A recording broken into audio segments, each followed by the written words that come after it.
چاہے وہ گندم دے دے، آٹا دے دے، یا کھانا اس کو کھلا لے مستحق کو، تو یعنی 1 مہینے کا پورا یہ دینا ہوگا اس کو روزوں کا فدیہ۔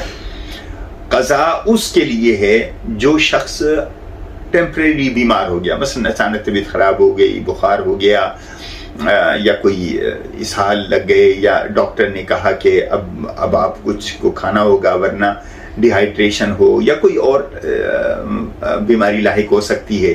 اب چونکہ یہ صحت مند ہے، عمر بھی اس کی بڑھاپے والی نہیں ہے، تو ایسے شخص کے لیے فدیہ نہیں ہے، ایسے شخص کے لیے روزے کی قضا ہے۔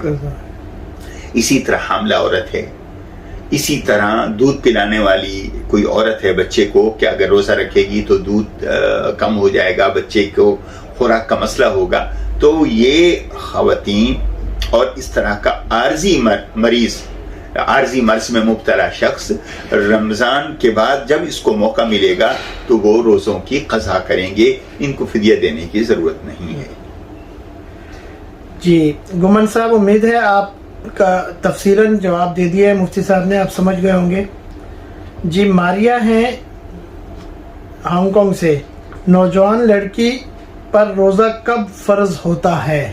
جب خود ہی کہہ دیا نوجوان لڑکی، جب نوجوان ہوگی تو روزہ فرض ہو جائے گا۔ اور نوجوان کب ہوتی ہے؟ جب اس کو پیریڈ آنا شروع ہو جائے، یا کوئی خاتون حاملہ ہو جائے، اگر پیریڈ نہیں آئے لیکن حمل ہو گیا تو اب ایسی بچی کے اوپر روزہ فرض ہو جاتا ہے۔ تو ایسی بچی اگر فور ایگزامپل مفتی صاحب اگر 12 سال کی عمر ہے، اس کو چاہے 12 کی ہے یا 11 کی، جب پیریڈ آنا شروع ہو جائے وہ پورے روزے رکھے گی؟ وہ پورے روزے رکھے، پورے روزے اس پر روزہ، اس سے مطلب 50% وہ نہیں ہے، سب پورے رکھے گی؟ روزہ پورے رکھیں، جب جوان ہوگی تو روزہ فرض ہو گیا اس کا۔ جی شازیہ اکرام لاہور سے، عورت مرد کی اجازت کے بغیر نفلی روزے رکھ سکتی ہے یا نہیں، اس کا کیا حکم ہے؟ اگر تو خامند گھر میں ہے، ٹھیک ہے، ظاہر نفلی روزے رمضان کے علاوہ ہوں گے، رمضان کے روزوں کی خامند سے اجازت کی ضرورت نہیں ہے، وہ اللہ کا حکم ہے۔ باقی اگر خامند گھر پہ ہے اور ساتھ رہ رہے ہیں تو ایسی صورت میں عورت نفلی روزہ رکھنا چاہتی ہے تو خامند سے پوچھ لے، ٹھیک۔ اور اگر خامند دور ہے، دوسرے ملک میں، دوسرے شہر میں، یہ ساتھ نہیں رہ رہا، تو اس کو بغیر خامند کی اجازت کے بھی روزہ رکھنے میں اجازت ہے۔ جی محمد سعد جہلم سے، حالت روزہ میں اگر بھول کر کھا لیا یا پی لیا تو کیا ایسا روزہ ہو جائے گا یا نہیں؟ جی حالت روزہ میں اگر کسی نے بھولنے کی دو صورتیں ہیں، یہ تھوڑا وضاحت کر لوں۔ ایک ہے کہ اس کو روزہ یاد نہیں تھا، کہ ایسے اچانک آیا سامنے ٹیبل پہ پانی پڑا تھا اور پینا شروع کر دیا، تو اب ایسے شخص کے لیے رسول اللہ صلی اللہ علیہ وسلم نے فرمایا کہ اس کو اللہ نے کھلایا، اس کو چھوڑ دو، اس کو روزہ یاد ہی نہ دلاؤ، اس کا روزہ ٹھیک ہے، کھا لیا یا پی لیا۔ لیکن ایک شخص کو روزہ تو یاد تھا لیکن روزے کی افطاری کا وقت بھول گیا، کہ اس نے سمجھا 6 بج گئے، 6:45 بجے روزہ کھلنا تھا، اس نے جلدی سے کھا لیا، بعد میں پتہ چلا وہ 6 نہیں تھے، وہ 5 تھے، یعنی اس کو ٹائمنگ بھول گئی۔ یا صبح اسی طرح جو ہے نا سحری کا وقت ختم ہو گیا تھا، اس نے سمجھا کہ ابھی ٹائم ہے، گھڑی رکی ہوئی تھی تو کھاتا رہا، تو ایسا شخص بھول کر کھا پی رہا ہے لیکن روزہ اس کو یاد ہے، یہ وقت کو بھول گیا ہے، تو اس شخص پر روزے کی قضا ہوگی، اس شخص پر۔ اور جس نے روزہ یاد ہی نہیں تھا، کھا پی لیا، اس شخص پہ کوئی قضا نہیں ہے، اس کا روزہ کنٹینیو ہے اور وہ روزہ اس کا باقی ہے۔ یہ تو بہت اہم مسئلہ تھا مفتی صاحب۔ جی جی مصباح کراچی سے پوچھتی ہیں، گود بھرائی کی شرعی حیثیت کیا ہے؟ پہلے تو یہ نہیں پتا کہ گود بھرائی ہوتی کیا ہے۔ اگر گود بھرائی یعنی کوئی عورت حاملہ ہو جائے اور اس کو کوئی گفٹ دیتے ہیں، پہلا بچہ جب ہوتا ہے نا، پہلی بار جب عورت حاملہ ہوتی ہے تو وہ اس کی گود بھرائی کی، اس کی گود بھر گئی ہے، تو وہ پھر فنکشن ارینج کرتے ہیں۔ وہ ایک معاشرتی چیز ہے، اس کا شریعت سے تعلق نہیں ہے، شریعت نے نہ منع کیا ہے، نہ شریعت نے ایسی چیزوں کا حکم دیا ہے۔ یہ تو ہر ایک خاندانی روایات ہوتی ہیں. بعض خاندانوں کے اندر ہوتا ہوگا کہ اگر کوئی عورت پہلی دفعہ حاملہ ہوتی ہے اس کو مبارکباد یہ کوئی ہندوانہ رسم ہے وہ سب اکثر جو انڈین ڈراموں میں فلموں میں جو ہے نا ایسے دیکھا گیا ہے. دیکھو یہ اس لیے میں کہہ رہا ہوں کہ یہ ہمارے شریعت کا مسئلہ نہیں ہے, یہ علاقائی یا قبائلی یا کوئی سی کلچر کا سے تعلق رکھتا ہے. تو اس میں جب تک غیر شرعی چیز نہ ہو تو اس کو کوئی مبارکباد دینا چاہتا ہے, گفٹ دینا چاہتا ہے تو جائز ہوگا. لیکن اگر اس کا کوئی ہندو مذہب کے ساتھ تعلق ہے تو وہ ناجائز ہوگا. میرا خیال ہے یہ تو ایک معاشرتی یا سوشل چیزیں ہوں گی جو ہر علاقے یا ہر خاندان کی اپنی روایات بھی ہوتی ہیں تو اس کے حساب سے یہ ہوں گی. تو شریعت نے نہ منع کیا ہے نہ شریعت نے ایسی کسی چیز کا حکم دیا ہے. جی سلمہ ہے, پوچھتے ہیں اگر عورت فجر کے فوراً بعد پاک ہو جائے وہ بغیر کچھ کھائے پیے روزہ رکھ سکتی ہے یا نہیں؟ دیکھیں وہ اگر تو فجر کے بعد پاک ہوئی ہے یعنی روزہ شروع ہو چکا تھا تو اس دن کا اس کا روزہ نہیں ہوگا. اس دن کا اس کا روزہ نہیں ہوگا. وہ اگر ویسے نہ کھائے پیے اس وقت تک انتظار کرے, روزے داروں جیسی مشابہت اور صورت بنا لے تو یہ اچھی بات ہے, اللہ تعالیٰ کی طرف سے اس کو اجر ملے گا. لیکن اس روزے کی اس کو قضا کرنا ہوگی. جی میمونہ صفدر ہے, پوچھتی ہیں اگر حائضہ عورت فجر سے پہلے پاک ہوئی اور فجر کے بعد غسل کیا اور نماز پڑھی, اس دن کا روزہ مکمل کیا, تو ایسی صورت میں اس روزے کی قضا واجب ہوگی؟ رہنمائی فرمائیں. جی اگر تو یہ خاتون بچی فجر سے پہلے پاک ہو گئی لیکن غسل نہیں کر سکی تو ایسی عورت کے لیے یہ حکم ہے کہ وہ کلی ناک میں پانی دے دے اور سحری کر لے, کھا پی لے اور اس کے بعد نہا لے. جب روزہ شروع ہو گیا تو پھر نہا لے تو اس کا یہ روزہ ٹھیک ہو جائے گا. اس کو قضا کرنے کی ضرورت نہیں ہے. ٹھیک ہے.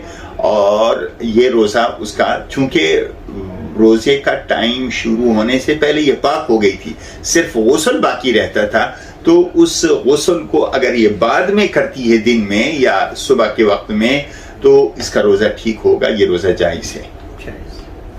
جی حیدر علی صاحب ہیں ایبٹ آباد سے, روزہ کی حالت میں انجیکشن آنکھ, ناک اور کان میں دوائی ڈالنے سے روزہ ٹوٹ جاتا ہے یا نہیں؟ وضاحت. روزے کی حالت میں انجیکشن 3 طرح کے ہوتے ہیں.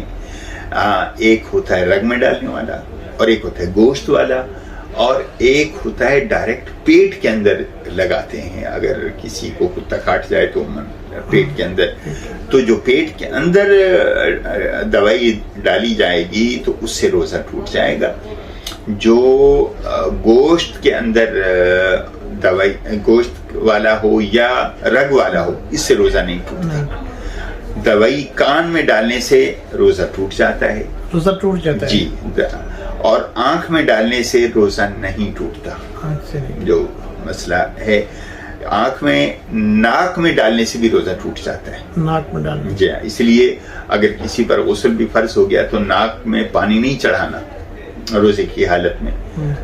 مثلا کسی کو نہانا کی ضرورت پیش آ گئی دن میں تو ناک میں پانی چڑھانا روزے کی حالت میں ٹھیک نہیں. دوائی بھی نہیں ڈال سکتے, کان میں بھی نہیں ڈال سکتے, البتہ آنکھ میں دوائی, سرما یہ ڈال سکتے ہیں. انجیکشن بھی لگوا سکتے ہیں, انجیکشن سے بھی روزہ نہیں ٹوٹتا. جی یہ آج کا ہمارا آخری سوال ہے ساجد ہانگ کانگ سے.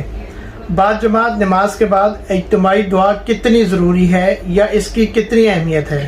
ضروری تو نہیں ہے, اہمیت یہ ہے کہ ہر عبادت کے بعد اللہ سے دعا کی جاتی ہے. فَإِذَا فَرَغْتَ فَانْصَبْ وَإِلَىٰ رَبِّكَ فَارْغَب, کہ جب عبادت ختم ہو جائے تو اس کے بعد دعا کی قبولیت کی جگہوں میں سے, مقام میں سے عبادت سے فراغت کے بعد کی دعا بھی ہوتی ہے. حضرت ابراہیم علیہ السلام نے بیت اللہ کی تعمیر مکمل کر لی تو فرمایا ربنا تقبل منا انک انت السمیع العلیم.